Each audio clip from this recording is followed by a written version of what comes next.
Welcome to the Catchpoint News Catch-Up. Now, if you've worked in tech for more than 15 minutes, you know the news moves faster than a well-tuned website loading LCP. This series will help you catch up with the headlines that matter, as well as provide both context and perspective. Because, like your network, here at Catchpoint, we are highly opinionated.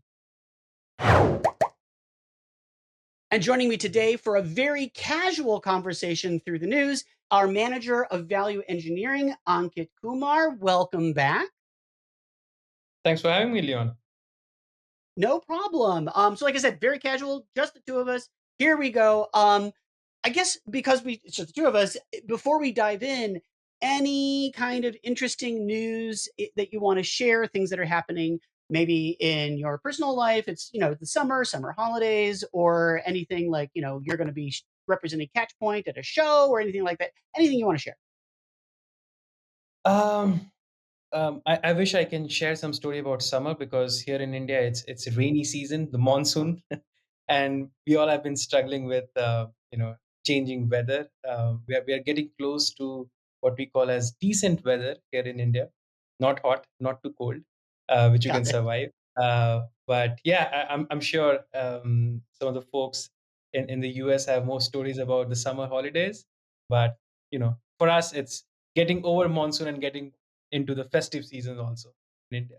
Fair enough. Well, when this episode drops, I want to let folks know that I will be speaking next week, September 4th and 5th, at API World in Santa Clara. And then 2 weeks after that, I'll be speaking at DevOps Days Denver. So I've got a little bit of travel going on, kind of exciting. It is also getting into decent weather, not too hot, not too in Cleveland frozen. So, but if anybody's in those locations and wants to come say hi, come find me. So there's that. All right, so let's dive into the news. Ankit, go ahead. Let's start us off. What do you got for us today? Sure. And I was saying, Leon, if you keep bringing me on your show, I'll keep bringing AI topic because that's where we all are trying to find what's working, what's not working, what's the future looks like. And this article especially, got my attention. I think we are in a stage where a lot of companies are trying to validate the ROIs. A lot of CIOs are asking questions around the investment around the AI, and especially how Gary Marcus take a stance in terms of understanding the valuation, how the Wall Street looks at the valuation of AI, and how some of these companies are faring up again to the numbers, what has been projected. People are trying to go back and see, is it more like a dot-com bubble, or is it a bubble yet, or is it more of something is going to work, but we don't know how big that opportunity could be, right? So that's something really interesting. I think we all are using AI in our daily life. Nothing to hide that AI is there. If you go back to the dot-com bubble, yes, there was a bubble back then, in terms of there were companies which crashed, which could not work, which overestimated, which overpromised. But there were also Googles and the eBays of the world which came out of that era and became billion-dollar companies, right? So there's always a path of looking at the shiny side, but also be cautious about all the investment which is happening. And that actually really important in our landscape, especially in the observability landscape. And I'll share a story.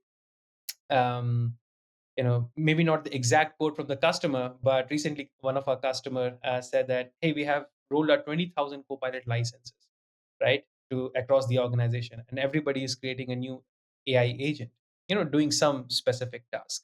I think they had more than 5,000 AI agents, and they didn't know how many of them are using, how many of them are actually working. So there's a real value to understand what's broken, what's working, and what's the complete ROI to understand the whole value, right? So that's very interesting. At this stage, what I can say, companies are starting to get conscious. I'm not saying that they have already become, but going into a space where we are validating the ROI on the entire investment. Of course, there are organizations like the Metas of the world and Microsoft who are spending billions of dollars on the data center, which this article also talks about. So that's different. But there are also other organizations who are trying to leverage these AI technology and integrate in the existing tech stack. So some of these are really interesting. Observability becomes a key. I don't want to discard that factor, because if you have an AI agent and if it's not working the expected way, then hey, there's a question of the user, right? So some of the customers are coming up with that challenge. We see that as a big question in the market, and hopefully we can help solve some of that in future. And hopefully this AI is not that bubble what people are talking about, but everybody get their fair share. Got it. Okay. So, obviously, I have some thoughts. When you proposed this topic, I thought, well, you're competing with me for the AI curmudgeon trophy, or that you're going to steal the title from me. But obviously, you took a much more measured, business-like approach, which suits you. It's just I have a different view of it. But that being said, I think the an important point is, despite my or anyone else's skepticism about AI, there's a difference between opinions about whether or not to use it or how people use it, and whether or not it needs to be monitored, whether or not the performance of it needs to be measured. And that is something that I think I don't disagree with almost anybody. It needs to be measured. It needs, like any application, you need to know how it's performing, when it is, over the top, when it's spiking, whatever that means. Um, and that's an important aspect of it. Um, I also liked your comment about, maybe there's a bubble there. I personally think there's no maybe in that sentence. I think there is an AI bubble, whether it pops or deflates, whether it, shifts or whatever is a question. I I do not, despite my skepticism, do not believe that AI is a bubble that's going to pop like the dot-com bubble. I really relate it more to like blockchain. 5, 7 years ago, blockchain was in everything. I mean, every single technology had to have blockchain, the word blockchain, in it somewhere. It was like zero calorie or gluten free water or whatever. And nowadays, blockchain still exists. It's just used for the specific purpose to which it matters. There's no more blockchain for fish. That was actually a thing. You can look it up. So I believe, I hope that AI will stop being the fairy dust that executives think they have to sprinkle into everything. Like, I don't want AI in my tennis shoes and in my refrigerator and in my, like, I don't want it there. And I don't think it does a particularly good job there. I think there are places where machine learning on large data sets can be helpful. And hopefully, what we're seeing is that pivot away from the hype cycle and into the rational reality of what AI is good at. Um, that's Yeah, just I think my thought about it. that's really good point what you mentioned. If you take example, companies just going behind AI buzzword, we see customers coming back with, "Hey, chatbot is probably the solution what everybody's going behind," right? But we do see a lot of issues with chatbot. Is it solving the real problem? If you ask more complex question, it sort of hallucinates, right? It does not give you that answer. So I think the change is also very tricky, because as human, one thing which we all don't want is to change, right? So to changing to a new technology, changing to a new way of interacting with the web, interacting with different ecosystem is also um, going to be interesting, I would say. So making sure that these investments are giving you the right ROI is probably going to be the key. And I'm sure the CIOs of the companies around are um, going to be scrutinizing it more than they were before. Got it. Okay. So that takes us to our second article. It's actually two articles, one from the Register and one from CNBC.com. This is the CNBC.com. You can see the title there. The real reason a 4-day work week makes people happier in their jobs. It's not just free time, but also the other article on the Register. Science confirms what we've all suspected: 4-day weeks rule. So the summary of both of these, sort of combining them together, is that in the last 5 years, hundreds of companies have piloted a 4-day, 32-hour. It's important to specify. We're not talking about 410s. We're not talking about the same 40 hours just jammed into a shorter amount of time. This is a straight 8-hour, 32-hour work week with no pay cuts. And they've piloted to estimated about 8,700 people around the world. People experience less burnout, less stress, less anxiety, better mental and physical health. Employees rated their work life balance higher, and profits still grew. So, no downside. And one could argue, like, you know, why not do that? Why would you not want to do that? So, the upshot of all this is that 4-day work weeks work like a lot of initiatives in the workplace, like remote work or DevOps or Agile, when both employees and the company are sincere in their commitment to try to make it work, it can work. That means giving it the proper amount of time to see how it's going, to reevaluate, to adjust, not just can it and say, it didn't work, and see if there's an adaptation that will make it work better.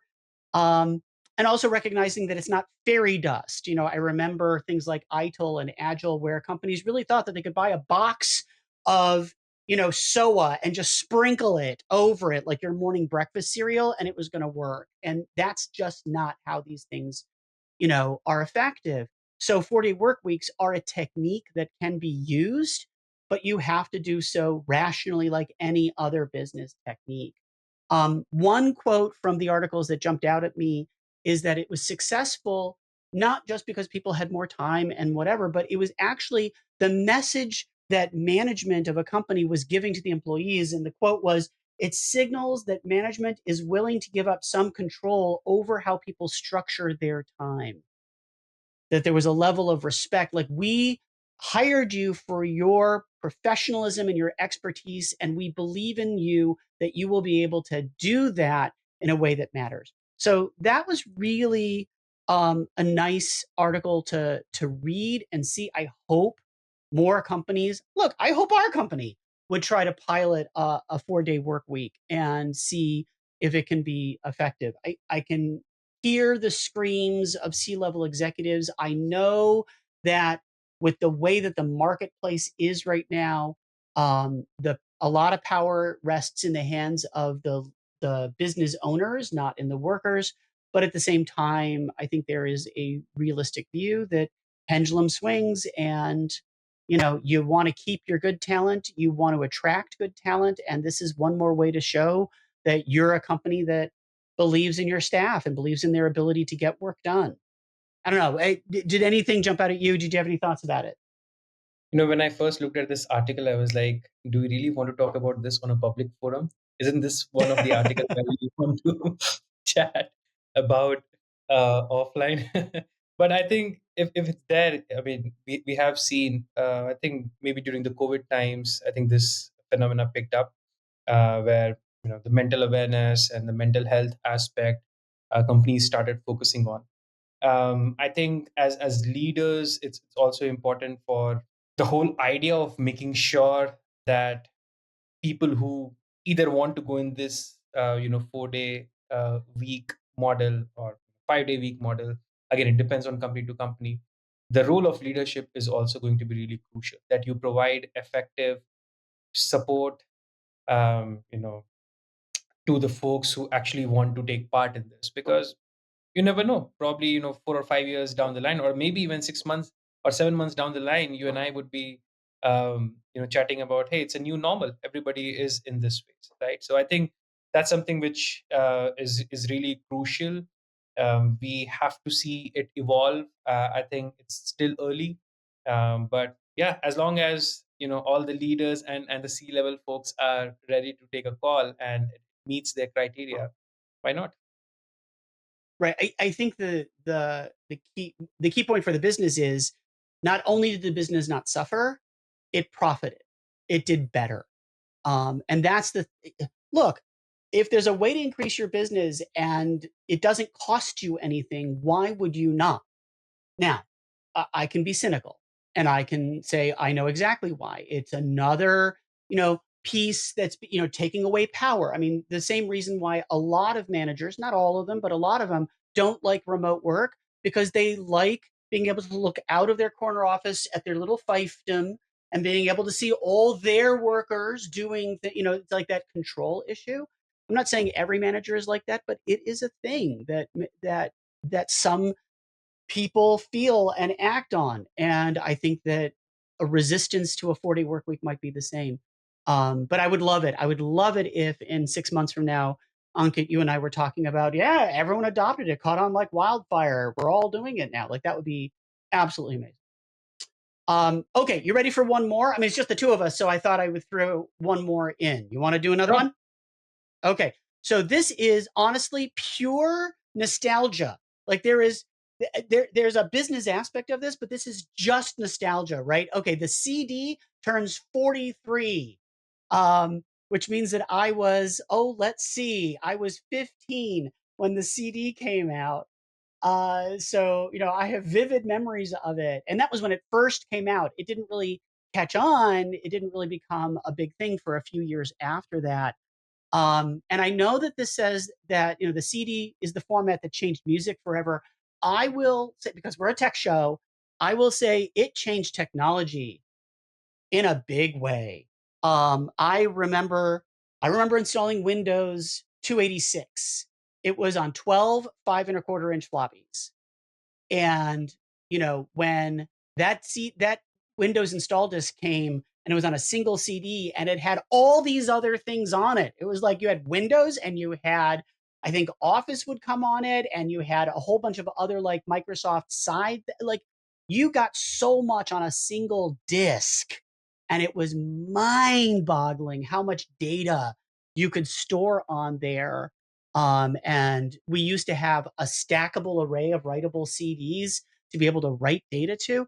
I think the impact of CDs was enormous in the tech sector for a really long time.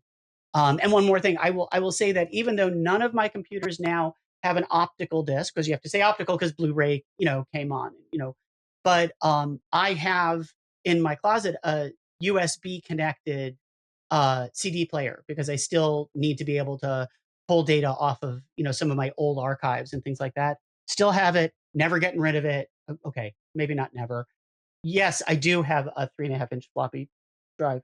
But I do think that it it was a format that really enabled a lot of things about tech that we forget about now in the day of 2 terabyte USB drives and things like that. So what do you think? Um, One of the interesting story which I remember from my childhood days during school. We used to have competition, and who can put a pen and then spin the CD for the longest amount of time. And then we were caught by one of our teacher, and then I don't want to talk about the punishment which we all got. But it's all nostalgia, right? I think in today's world we don't. Um, I think in the tech tech sector, not even tech sector, but as human, we tend to evolve from whatever we are comfortable with, right? I think it's good for the next generation. Hey, there was floppy, there was CD, there was DVDs, there was this. But yeah, it's something which was part and parcel of our lives during my school days, at least. So yeah, I don't know for how long this is going to stay, but it's good to touch on this topic. Yeah, I know that. Look, nobody needs to tell us that technology changes, right? I mean, we are on the cutting edge of it. But for some reason, storage media tends to become a touch point. But I will also say something that just occurred to me as you were talking is that part of the reason I think why people feel a connection to CDs that they might not feel to other storage media is because of the music aspect of it. If you think about people's connection to vinyl records, to even tapes, to cassette tapes, to CDs and stuff like that, they don't feel that same connection to, for example, the iOmega click drive, iOmega drives, the iOmega zip drives and then the click drive, even though there's the click of death, they don't feel an emotional connection to it in the same way. And I think because they weren't mediums that carried music on them, that we have this very visceral reaction to the thing that carried music to us, that we use to record and transport and experience that part of our world. I think that makes a difference for people, that, oh, this is where I stored all the pictures of my dog, or this is where I carried, again, I had the sleeve of install discs, and every time I go out on a client meet, I had to have my sleeve of everything. I had my utilities and everything. It doesn't hit the same way. I don't know. Am I just overly nostalgizing it, or do you think there's something there?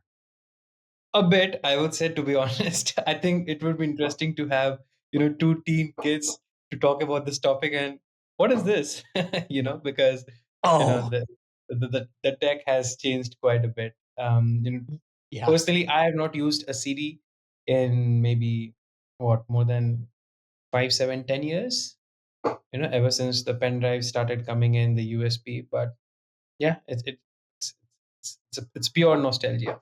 I'm sure when I look into my cupboard, I'm sure I'm going to find few CDs with some old photos in it, but that's about it. Got it. Okay, well, I mean, I have wedding videos and stuff like that. I transferred from VHS and things like that. But yeah, I so for the audience, like, go check your closet, check your shelves, and see how many CDs are out there, and what reaction you have to them, what emotional reaction. Okay, well, that's all the news that we've got this week, which is fine. I appreciate, Ankit, you coming along for the ride. We'll see you next episode. It was fun to be with you. Thanks, Leon. No problem. I'd like to take just another minute to thank my co hosts as well as Catchpoint for giving us space to do fun things like this show. I also want to thank the news cycle itself for providing a never ending source of education, intrigue, amusement, and horror. But most of all, I'd like to thank everyone watching or listening. Here at Catchpoint, we recognize there's an almost infinite amount of content that you can consume, and we really appreciate you taking some time out of your day to listen to us. Thank you again. For Catchpoint News Catch Up, I'm Leon Adato.